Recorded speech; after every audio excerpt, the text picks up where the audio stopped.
Hello, everybody. So today I'm doing a bit of a different video. Um, my grandpa actually recommended this one to me, which is a little interesting, but I digress. What my topic is for today is why do people enjoy wrestling? He actually asked me this question, and I gave him an answer, and he said that might be a good idea for a video I can make. So I wrote a few notes down. They weren't very long, but a few, and I'm going to go over those notes and say why people like wrestling. So he said that this was basically his argument. Um, I don't want this to sound condescending, but why do people like wrestling when they know it's fake? Or like when they know the fighting part is fake? And um, so, for those who don't know, in wrestling, the outcome of a match is predetermined. The actual fighting can sometimes be fake, sometimes can be real. So that's what he's talking about here. And I thought about it, and here's what I came up with. So, according to my notes here, storytelling is the major reason. Now, you might be thinking, what kind of storytelling? Like a book? Are they reading books or something? No, not like that. Storytelling in wrestling is when there's a plot between two different wrestlers, maybe two different groups, and that culminates in a big match, normally at a pay-per-view / premium live event. I'm going to give you a few examples of different kinds of storytelling.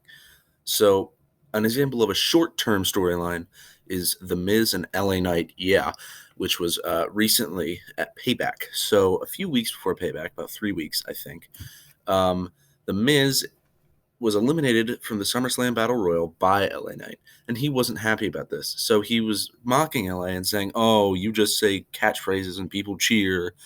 I didn't have to do that, and I main evented a WrestleMania." Normal heel promo. So they started having promo battles and getting into little brawls, and that culminated at a match at Payback, and now their feud is basically over. Very simple. Done.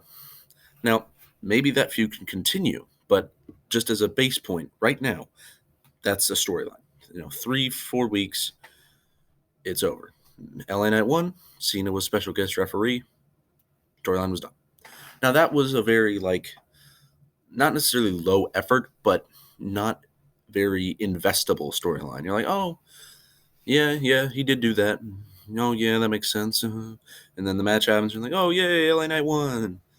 Okay, what's the next storyline? Like, in a few months, we're never going to remember this unless it leads to something bigger. But according to my second note here, storylines can go many different lengths. They can go from a month, like this one, to many years, like The Authority. And normally, in those multi-year storylines, they have to be really good to keep your attention. An example of two examples, I should say, of multi-year storylines, I will get to it a little later. A more somewhat long storyline is one that takes up, a few months of time. Normally 6 to 7 months of two wrestlers feuding, fighting, having matches. An example of this is Becky Lynch versus Trish Stratus. Now, yes, this feud went on for way longer than it should have, but it is a good example, like a modern example. So, Becky Lynch and Trish Stratus were friends at WrestleMania. They beat Damage Control along with Lita, and then Trish turned on Becky a few weeks later. So this is in mid-April. And then they had a few matches, one at Night of Champions. I think they had one on Raw. No, that was with Zoe. One at Payback. I think they had one more, but I don't remember what it was. And the best match easily was the most recent one at Payback. But the way they kept the storyline good is, they would add little new pieces to it. And that's what they did with the draft in May. They brought in Zoe Stark from NXT to join into that storyline and make it more interesting. Because, you can't just have the same two people fighting each other every few months over and over and over. It's not very interesting. But if you get somebody else to, incorporate themselves in, then you're like, oh, this person adds a new dynamic to this feud or this storyline. Zoe helped out in some of Trish's matches. Trish did the same for Zoe. And at Payback, Zoe was trying to help Trish out. She was trying to pull Trish out of the cage. They were having a cage match. One of the ways you can win a cage match is by escaping. And she was trying to pull Trish out. Becky stopped her, gave Zoe a manhandle slam, which is just a rock bottom. And Becky won this match. And then Trish afterward was mad, and Zoe was trying to console her. But the way that she did, Trish got mad. She pushed Zoe, gave her a slap, and then Zoe hit her finisher, the Z360 on Trish, turning face in the process. That's one of my other notes that I'll get to in a minute. And the way the story lined up was really good. It did a lot of good things. It had Becky Lynch win a feud, which should be good because it's Becky Lynch, the greatest female wrestlers of all time, easily. It had the push of an NXT talent in Zoe Stark, who definitely needs something to push her forward. Now, she might be feuding with or joining up with Shayna Baszler soon. I think they teased that a few weeks ago. I haven't been able to watch Raw recently. And it gave Trish a good reason to stop fighting, because she's been around since the 2000s. So now she has all right, I lost to Becky Lynch. Maybe I'll have a few more matches and then I'll retire again. Or she could keep fighting for months, maybe even some years. We don't know yet, but did a lot of good things in a few months. Could it have done those things in less or more time? Less, yes. More, I think we would have gotten a little tired of it. Speaking of getting tired of storylines, those two really long storylines I was talking about, here are two examples. One of them is better than the other, but not by much. So we're going to talk about The Authority and The Bloodline. The Bloodline is a current storyline. The Authority is from the 2010s. So I'm going to give you a really base point of what each storyline is. So The Authority was a group of wrestlers and staff who got into power in nefarious ways and would interfere in the good guys' matches, cost them title shots, etc. This went on for a few years, I think between 2011 to 2015, roughly, the end of 2011, beginning of 2015. And it went on a little too long, but it had a lot of good matches, good moments. The debut of Sting in WWE, it was a pretty highly praised storyline, except for the length. That was really the only problem with it. Some people didn't like how many times Big Show turned, but it's Big Show, so what are you going to do? But it was pretty well praised.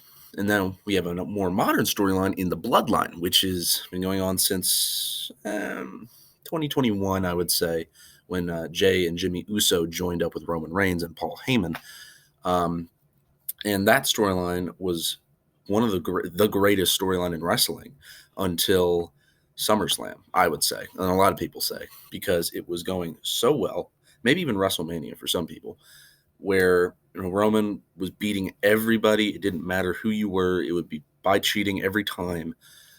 And people really didn't like that. I don't either, but that's completely different. And then at SummerSlam, and I'll mention WrestleMania later, but at SummerSlam, Jimmy and Jay had turned on Roman a few months prior to this. Jimmy turned on Jay, and his reasoning was that because Jay was fighting Roman, and his reasoning was that he didn't want Jay turning into Roman. There are a lot more little tidbits of this storyline. I might discuss it in a longer video, but for now, that's the base point of it. And both of these storylines were really good, and are, if in the case of the Bloodline. But they definitely have suffered from their length. And that's something that is a little more common nowadays, where we don't like really, really long title reigns or stories because of our attention span. I don't really care about Roman Reigns as champion anymore.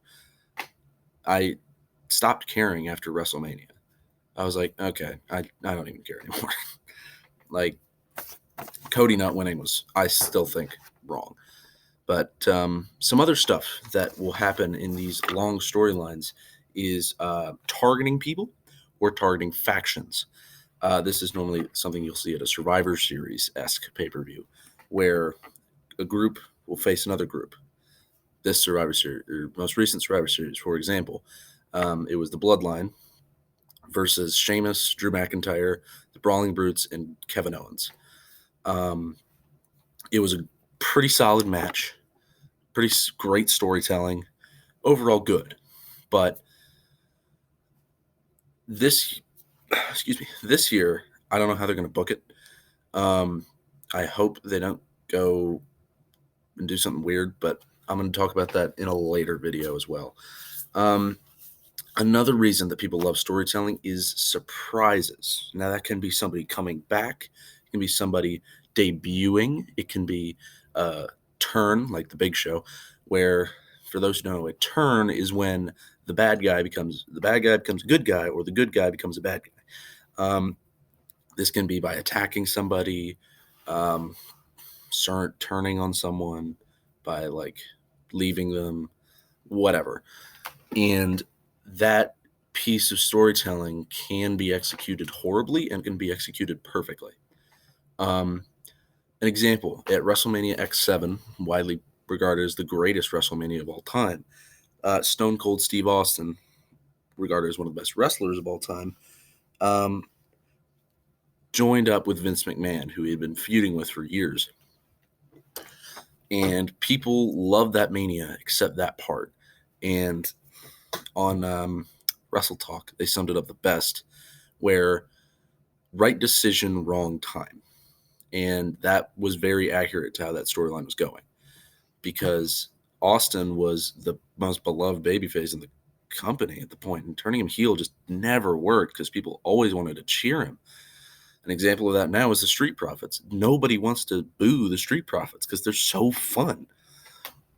And some like surprise returns don't necessarily even need to be related to a storyline. They can just be out of the blue, or a debut, I should say. Like 2016, AJ Styles, one of the greatest indie wrestlers of all time, debuted. 2011, Diesel came back after years of being away and cost CM Punk the WWE Championship. 2014, Brock Lesnar came back, beat up John Cena. 2022, Cody Rhodes came back, set up his year-long storyline with Roman Reigns, multi-year, I should say. What's another example? 2022, I think, Michin / Mia Yim returned after many years to help out with AJ Styles and the OC versus the Judgment Day. 2015, Sting debuted to fight the Authority and Triple H at WrestleMania. Also at that WrestleMania, the NWO returned to attack DX. So many returns. They can be out of the blue. They can be expected no matter what. You're like, oh my gosh, blank is back, or blank is here. And sometimes that alone can be the saving grace to an event. It doesn't even need to be a good event, but one moment can just make it magnifique. For example, I don't remember which WrestleMania this was, but Owen Hart and Bret Hart, two of the greatest of all time, easily, had a match. I think it was at a SummerSlam or WrestleMania, I don't remember which easily stole the show, and it was the opener of the event. And it just overshadowed everything else. And not to say the rest was bad, but everybody was focusing on the storyline of the Harts, and like, Hart spelled Hart. It was very well done. And then my last note here is massive moments where something big happens that you were like, didn't expect, or you really wanted to happen, for the good, for the bad, whatever. Now, this can be something that you were like, oh, yep, that makes sense. Or it can be something you were like, oh my gosh, why would you do this? But maybe then you think, oh, yeah, this makes sense a few years down the line when you think about that storyline. An example of that, Dominic Mysterio winning the NXT North American Championship recently. People were like, oh my gosh, why would you do this? Wesley was so good. Why'd you take the title off him? And now you're like, oh wow, this is a really good storyline. I like this. Um, now that Ray's the US champion, it's really well done. The whole Judgment Day holds titles. Good. And a storyline that didn't do that was Jinder Mahal becoming WWE champion. It's a storyline that has never really held up. He's beaten so many he beat a lot of people, I should say. Like clean or in general, like he beat Randy Orton. He beat AJ Styles, I think once. He beat Baron Corbin in his cash-in. He beat a lot of people that he shouldn't have beat. And like good for him becoming champ, but it was not deserved at all. Another massive moment, Seth Rollins cashing in to main event WrestleMania 31. Another massive moment, Cody Rhodes returning again. That's one. Roman Reigns becoming undisputed champion at WrestleMania 38. Drew McIntyre finally becoming WWE champion at WrestleMania 36. Razor Ramon and Shawn Michaels having one of the greatest the first ladder match of all time for the sorry about that, IC title at WrestleMania 15, I think. All of them were just amazing moments that were encapsulated in like little packages. Like Shane McMahon jumping off of everything he can find. All of those are massive moments. And those are what drive people to wrestling. Now, you can say, yes, people enjoy watching the RKOs, the spears, the German suplexes, the F5s, the attitude adjustments, the rock bottoms, whatever you want. And that's true. I love seeing those happen. But when I watch wrestling, I'm like, okay, what storyline is happening? What storyline is developing? And what do I think will happen next? Those are the three things I'm thinking about. And that's why I love watching wrestling. If you have any questions, leave them in the comments below. I will see you guys in the next video, which will be coming out tomorrow, I think. I might record it today. We'll see. Have a good day, good evening, good night, good morning, good dawn, good dusk, good midday. Good. That's a good one. I said good Rusev Day last time, so I can't say that. Good. I know it's not, but have a good May 19th if you're watching this on Kane's least favorite day. And goodbye.